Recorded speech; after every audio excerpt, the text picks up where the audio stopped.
You know how fast you were going? What? How fast you were going? I don't know. 10? 8.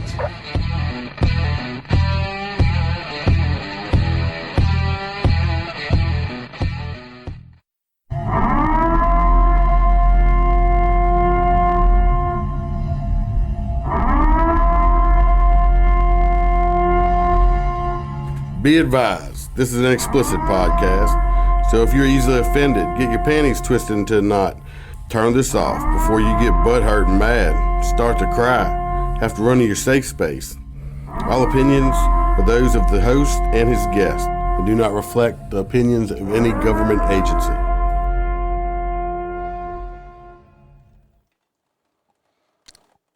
Welcome to Motor Cop Chronicles podcast.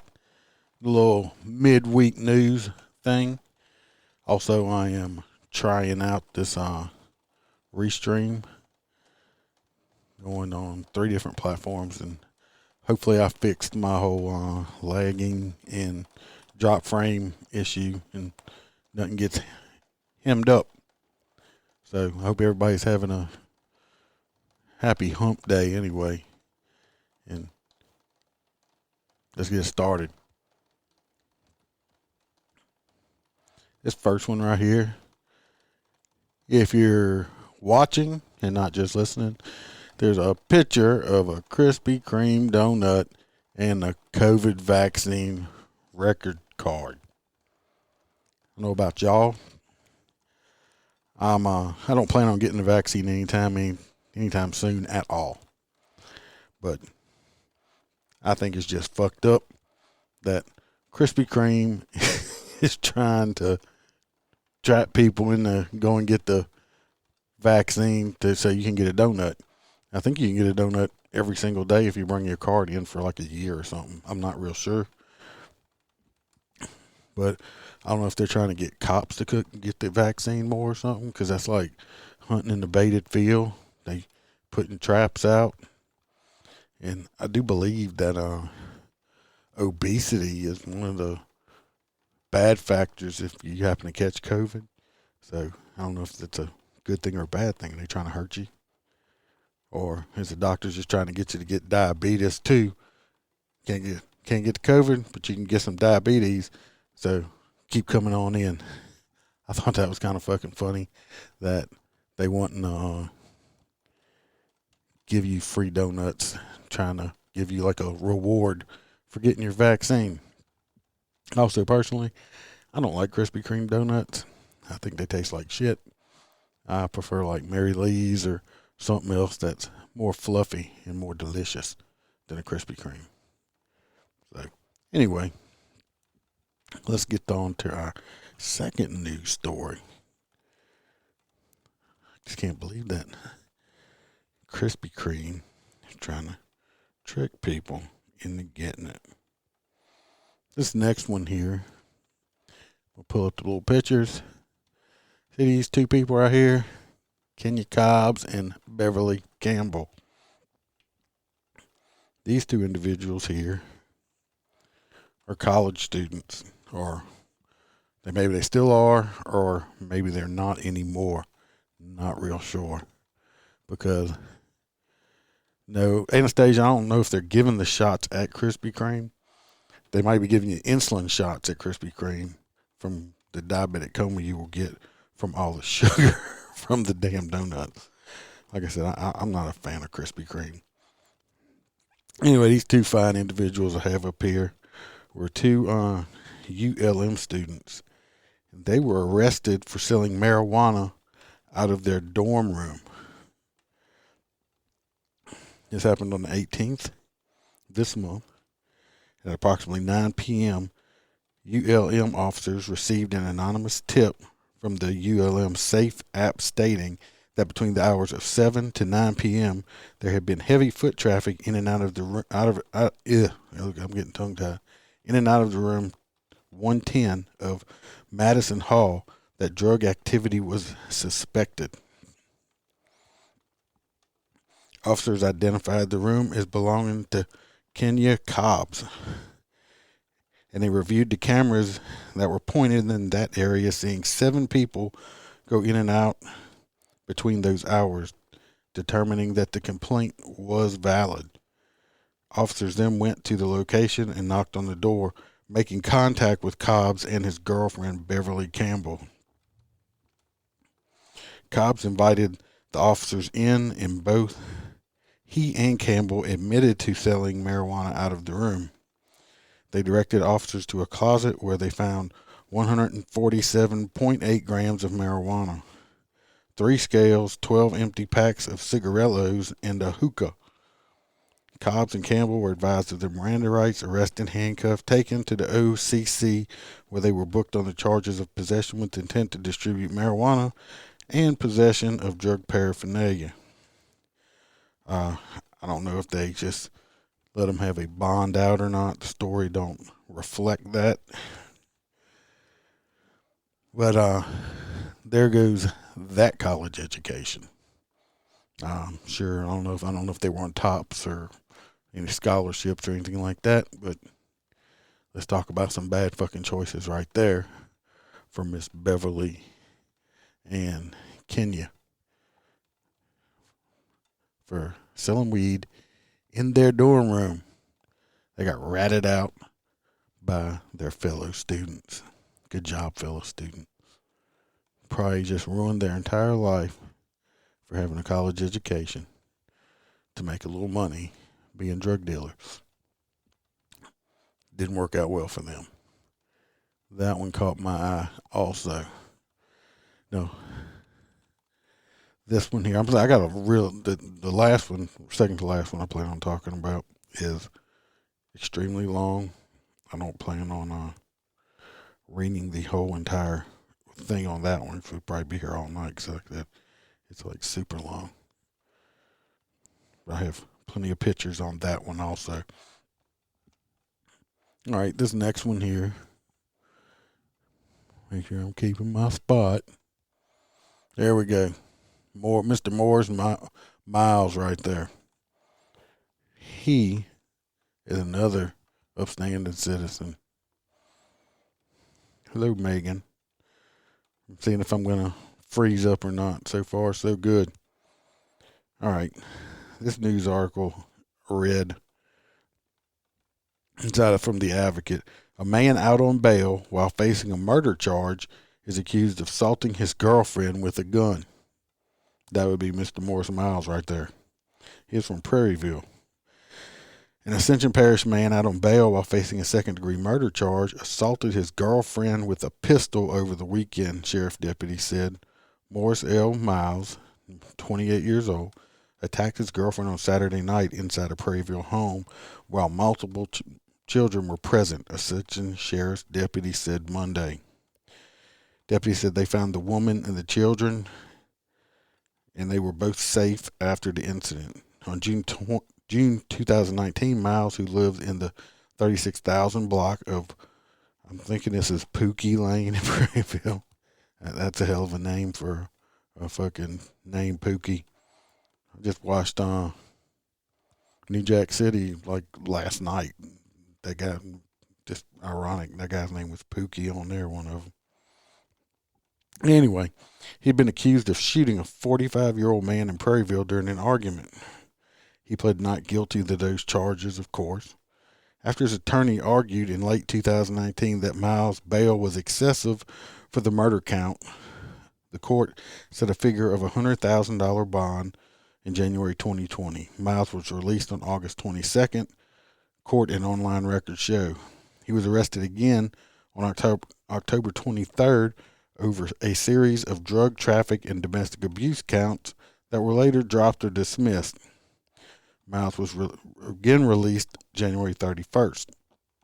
After the alleged attack Saturday, deputies searched the home and found Miles with a gun and illegal narcotics, including methamphetamine, marijuana, some heroin, and some boxing, the sheriff's office said.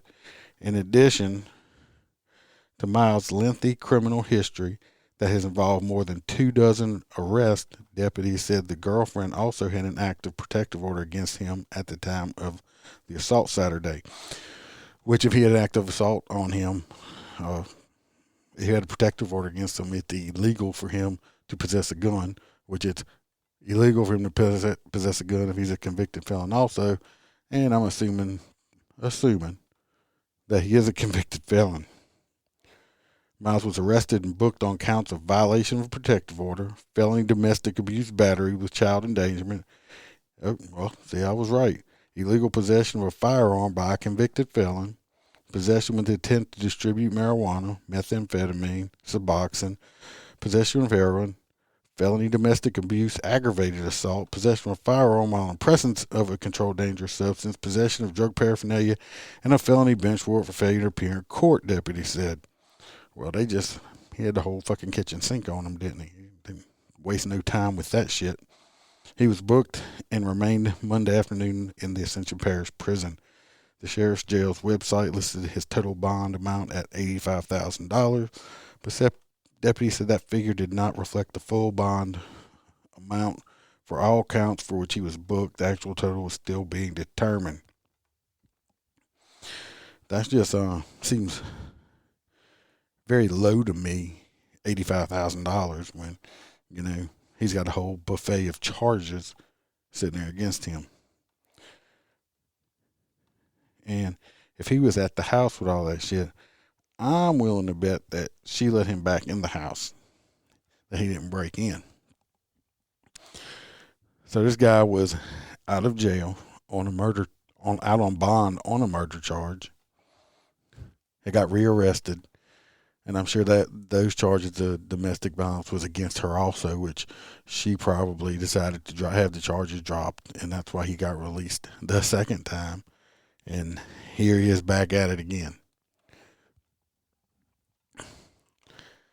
Mr. Miles right here is not the type of person I'd want my daughter dating. Tell you what, he's a real winner right there. And the judges, I bet you, he must have some people with money or something that he keeps getting bonded out. It's a little fucking ridiculous. This man's going to end up killing somebody if the judges keep letting him out of prison or jail. He ain't in prison yet. Anyway, Mr. Miles is a fucking dirtbag. Judges need to leave his ass in prison. Keep Ascension Parish a little safer anyway. And that girlfriend of his needs to make some real better choices that instead of keep going out with him. That's just fucking ridiculous. All right, this next story is quite long. I'm not going to read the whole entire story. I don't know if y'all have heard about it. It's this was across the pond over there in the UK somewhere, England area. Yeah, they're having like major riots going on, and it's called Kill the Bill Riot. Okay, and pull all these pictures up. There's a lot of them. You got this one right here. Let's start with this one right here. If you're online and you're looking at this, have you noticed this little part right here? What's wrong with this picture? Yes. I hope you see it. The female protester is pictured urinating on a policeman in a shocking image from last night's Kill the Bill riot in Bristol. See that little slut right there? I'm sure these are all the pictures right here for it. This is just some of them. This news article had like 39 pictures. It says other rioters were seen squatting down, defecating on officers' feet amid mayhem that left one cop with a collapsed lung and another in the hospital with a broken arm. This shit's fucking ridiculous. Disgusting pictures showed one woman pulling her underwear with her back to a line of riot cops, then walking away, leaving a puddle of wee, that's what it says in the news, or wee, on an officer's boot. Tell you what, I Bitch would have dropped her drawers in front of me and started pissing.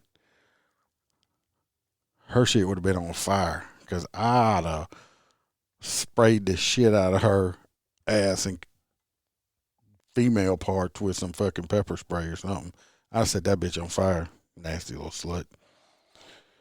They posed for selfies while squatting inches from the police, cheered on by a baying mob of rioters. A Twitter user who posted the footage said female protester drops her trousers and goes to the toilet in front of a police line, while hundreds of protesters, a couple with stolen riot shields, cheered her on. Really?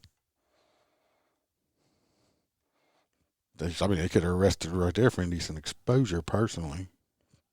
I'm not going to sit there and just let somebody piss and fucking shit on me. I can tell you that right now. Naturally, selfies were taken. And her parents must be so proud and with the amount of self-respect that she has for herself.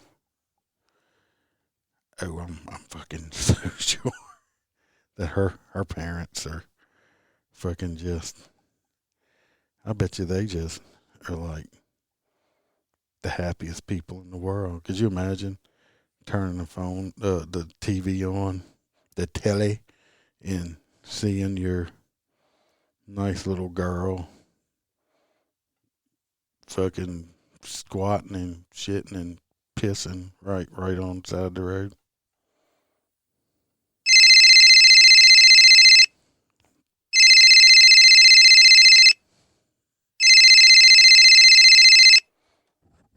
Hello? Sissy, is that you? Is that you, Sissy? Yes, Daddy, that's me. Sissy, let me tell you what, I'm so proud of you. I turned on BBC News and I saw your ass and your pussy squatting down out there and on TV. Yes, that was me, Daddy. I poo-pooed on the cops out there. I'm glad, Sissy, that I raised such a nasty street hoe like you. Oh, Daddy, thank you so much. I'm sure that's how that conversation would go. Real proud parents right there. Pieces of stupid shit. So the total of 20 officers were injured as the mob of animals laid siege to the city's Bridewell police station, throwing bricks and fireworks and setting fire to police vans. Bristol's mayor today condemned the selfish and pathetic rioters. I'm sure that hurts their feelings that the mayor just condemned them just to, we're condemned by the mayor because we're selfish. Including hundreds of serial troublemakers who came from outside of the city. Asked by Talk Radio's Julia Hartley about protesters seen pooing on cops, Mayor Marvin Reese said, "It's pathetic." Well, it's worse than pathetic. It's also politically illiterate. That makes no fucking sense. Politically illiterate? The fuck? Really?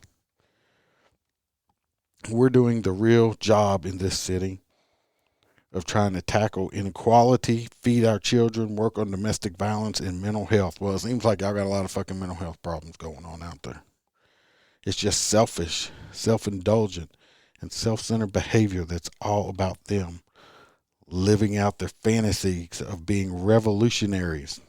Well, I don't think it's quite a fantasy if you're looking at these pictures. From the pictures I've seen, and I'm not quite sure, but I don't think all the cops carry guns over there. I think they got from what I understand, I think they only have it's like a special unit or something that actually carries guns in that part of the world. So, because in some of these pictures I've looked at, I don't see any of these cops that are armed with anything except maybe a little billy club or something like that. Which you ain't gonna catch. I'm not going to work a fucking mob unarmed with a stick. Meanwhile, today it was claimed rioters set fire to a police car with officers inside of it. Said we have them actually squirting liquid on their visors and setting it on fire. They've turned up with weapons and then tried to set fire to police vehicle. Police officers actually inside. This is close to attempted murder of these police. It's not close. It is. It is. They tried to set them on fire. That is attempted murder. Not close to it. This is the level of violence and determination that these animals have gone to. And this is something we cannot tolerate. Well, looks like y'all fucking tolerating it pretty good. Looks like fucking Portland or something over there. A whole 7 people were arrested so far following the disgraceful violence. Masked Yobes, which I have no idea, I guess, armed with baseball bats, smashed in a police station window. Others climbed onto a first floor roof to rain down missiles on ranks of, I don't know what kind of missiles they're throwing. They have MXs or something, or are they throwing rocks? They throwing first. What? I don't think they have handheld missiles they're throwing them. Yeah, they didn't have donuts. That's for sure. They have a picture showing police vehicles being rocked side by side by protesters before it was sprayed with graffiti and set on fire. The police out there had to call for help from neighboring forces as the Kill the Bill march against new protest laws turned violent. We'll get down to talk about where this Kill the Bill is. Kill the Bill. The Police Crime Sentencing and Courts Bill would give forces in England and Wales more power to impose conditions on non-violent protesters, including those deemed too noisy or a nuisance, with fines or jail for those convicted. Mass gatherings are currently banned because of the pandemic, but thousands turned up last night despite officers strongly advising against doing so. Chief Constable Marsh said the numbers at the demonstrations very quickly rose to as many as 3,000 people, while a group of 400 or 500 were intent on violence, damage, and criminality. But they arrested a whole 7 of them. Out of 3,000, they arrested 7 fucking people. These people were intent on causing serious disorder, violence, and damage. People with a grudge against the police. Welcome to my fucking world. Oh, the Home Security Minister, whatever, slammed the protests on Twitter, saying unacceptable scenes in Bristol. Thuggery and disorder by a minority will never be tolerated. Well, you did arrest 7 people, didn't you? Prime Minister Boris Johnson said people have a right to protest, but the violent scenes were unacceptable. He added they should protest peacefully and legally. Bristol Mayor Marvin Rees said last night, smashing buildings in our city centre, vandalizing vehicles, attacking our police will do nothing to lessen the likelihood of this bill going through. On the contrary, the lawlessness on show will be used as evidence to promote the need for the bill. I agree with him on that. I mean, you're just proving their point for them by doing the shit you're doing. It's these disgusting scenes in Bristol by a mob of animals who were injuring police officers, members of the public, and damaging property. We have officers with suspected broken arms and ribs. This is so wrong. No shit. Some of the key measures in the government's police crime sentencing and courts bill include well, I don't know why they didn't put down what it included. These are men and women out there with the intention of serving and protecting the public. They should never be subjugated to assault or abuse in this way. Oh no, I'm sure they enjoyed it. Everybody likes getting hurt, right? They ought to attacked him with donuts. Like I said, it's a super long story. Many were wearing masks and carried placards saying, "Say no to UK police state," and "Freedom to protest is fundamental to democracy," and "Kill the bill." It comes as anger continues to grow over the Met's police heavy-handed response to a vigil for Sarah Everard in Chapham, South London, at the weekend. They urged people to not attend the demonstration, warning that enforcement action would be taken against them. Guess it didn't work. Anyway, that's the whole story. I skipped over some parts of it. But these people are fucking pissed off like a motherfucker over this bill they got going on. So it seems unfortunate that we are not the only people having to deal with dumbasses. Especially this nice little girl right here pee-peeing and poo-pooing on the policeman taking a selfie. You show that to your kids growing up, I'm sure they'll be proud of their mommy. Nasty bitch. All right. This last story was, I didn't pull any pictures up or anything on it, but I think I saved it. I'm not sure. It, not one that, if I didn't, I still remember some of it.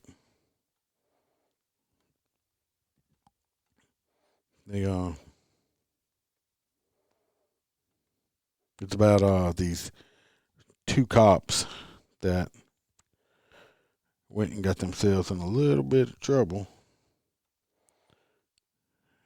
which I'm not going to try to make any excuses for them whatsoever. Because you make your own bed, you got to lay on it. Lay in it.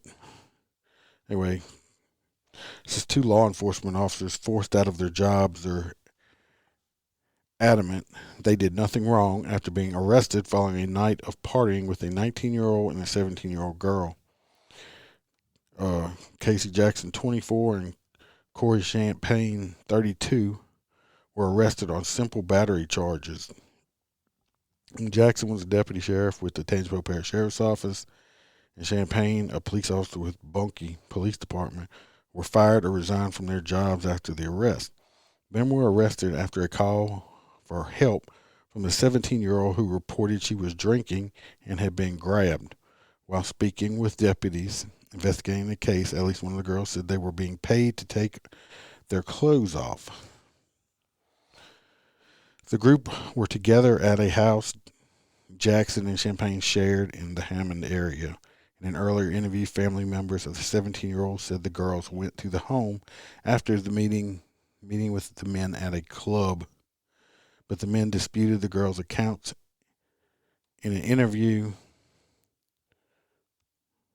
the men disputed the account. Jackson and Champagne claimed the girls both came over on their own after meeting them outside of a club and invited the girls back to the house. The men admitted that they were drinking, but denied being the ones to provide alcohol to the girls who were not of drinking age. During the interview, Jackson took issue with being questioned about someone under 21 drinking with him. "She's not a juvenile, she's a woman," Casey Jackson said. "She's not a minor," Corey Champagne also said in an interview. "At 17 years of age, she's considered an adult. Her age did not come through until midway through the night. She wasn't doing anything wrong. No one touched her or gave her alcohol." The men admitted to offering the 19-year-old money to strip, but said the 17-year-old was not participating. "I'm allowed to have a private life, and what happens in my home should be no concern to the public," Champagne said, and added, "There was nothing that happened. It's a made-up story. So at this point, if you believe that, everyone has a right to believe what they want." "I didn't break the law," Jackson said. "I'm a young man who had a woman at my house doing what young men would do and hanging out." The attorneys David Rosas and Jared Ambo are strongly defending their clients and agree with the men that they did nothing wrong.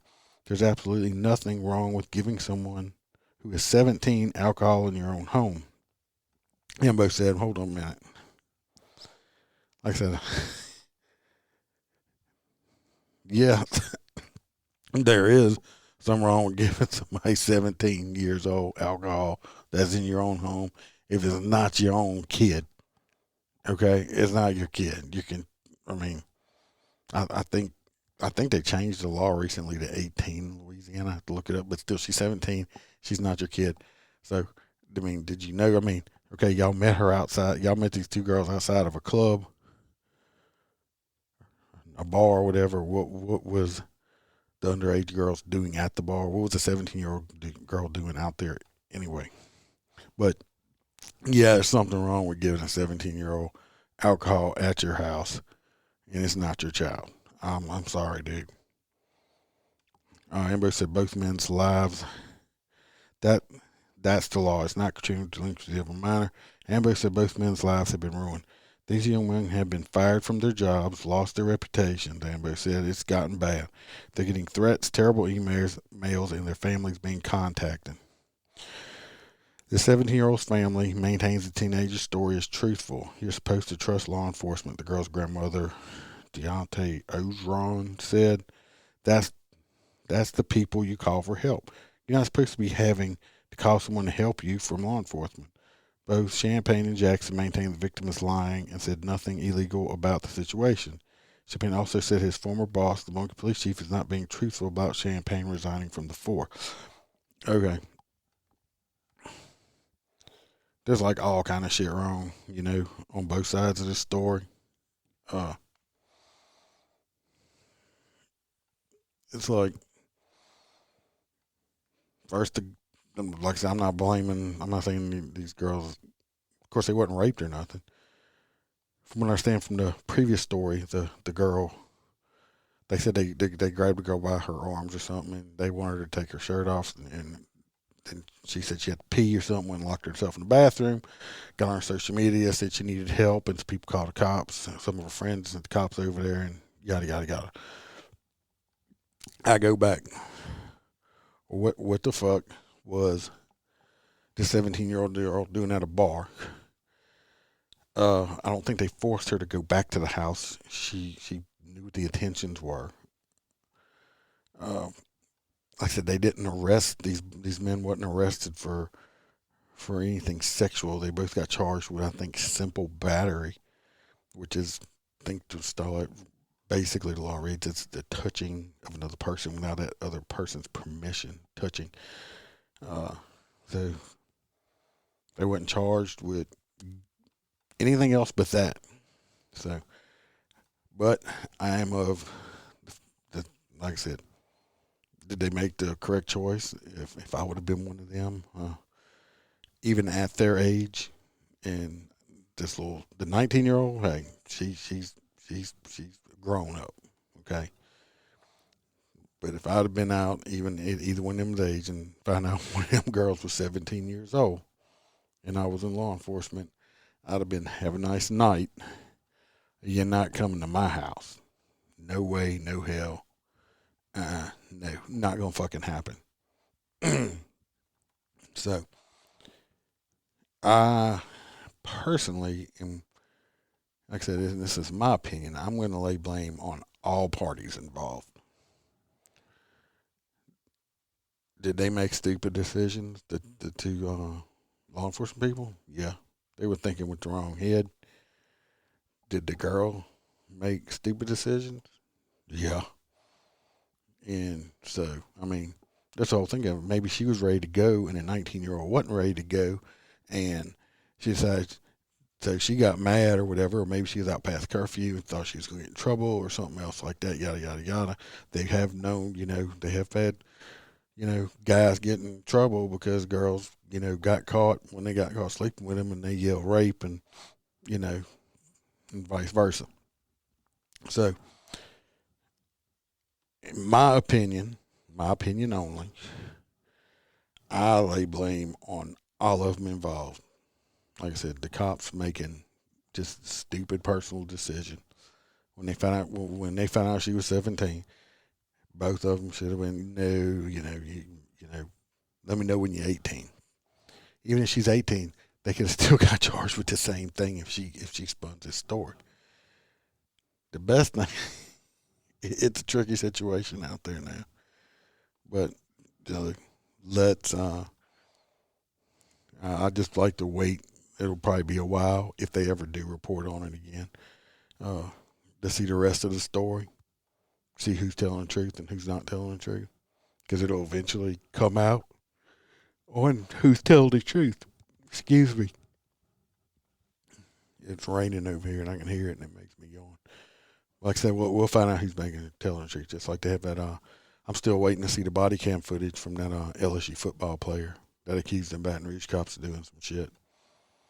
And when I heard that story come out, and I'm like, yeah, and everybody was, bashing on them, I'm like, hold up. I said, I ain't making no judgment call yet, but from the story that they're telling, I said, let's wait until the body cam footage comes out, and we'll say, well, those cops are back at work and been exonerated. I think the only thing they got in trouble for was saying some cuss words. But nobody's seen the body cam footage yet, because I'm sure this LSU football player was lying through his fucking teeth. So let's see the footage. But the news ain't reporting big time on that.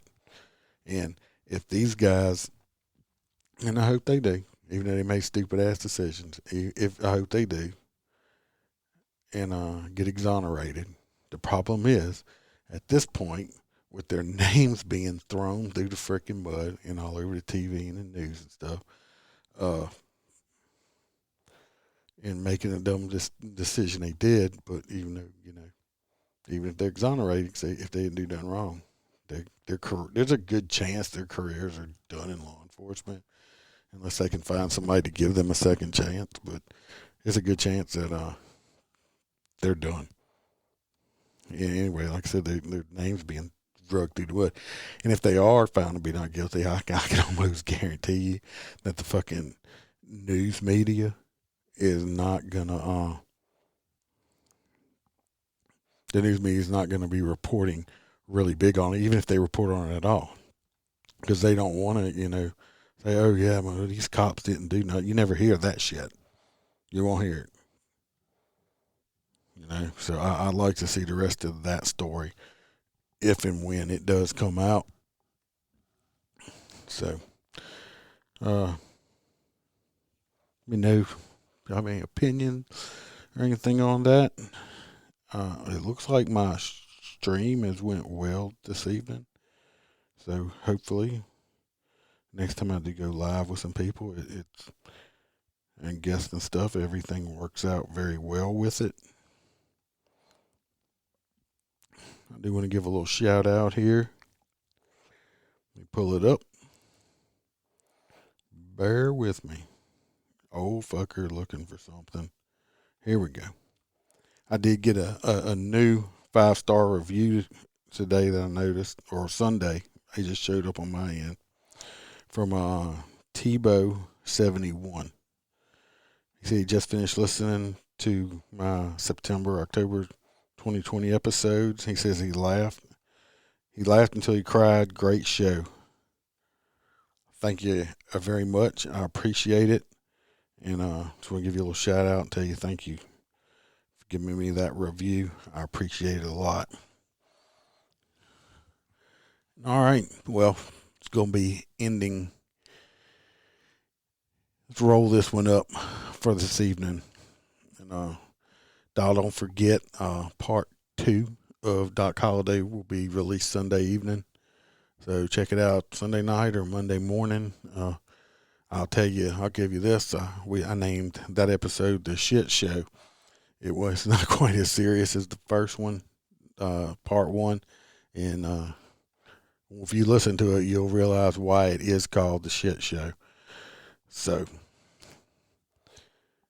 if you want to get in contact with me, if you would like to be a guest, send me a story. motorcopchronicles@gmail.com. I'm on Facebook, Twitter. I got Parler. I don't check it very much. I might get Bam to maybe give me Instagram or something like that. Try to get out there a little bit more. If you're, like I said, if you're a first responder, veteran, you don't have to be a motor cop. You be You know, I really like to get a bicycle cop. Still waiting on a bicycle cop. I want to interview a bicycle cop. Anyway, hit me up on the email. If you're on that, listen on Apple Podcast, rate and review me. If you like me, give me a 5-star, write me a review. I appreciate it. It helps with the algorithm.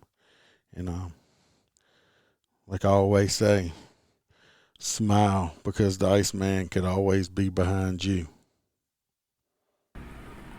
I'm cranking up on the throttle. This is how legends are.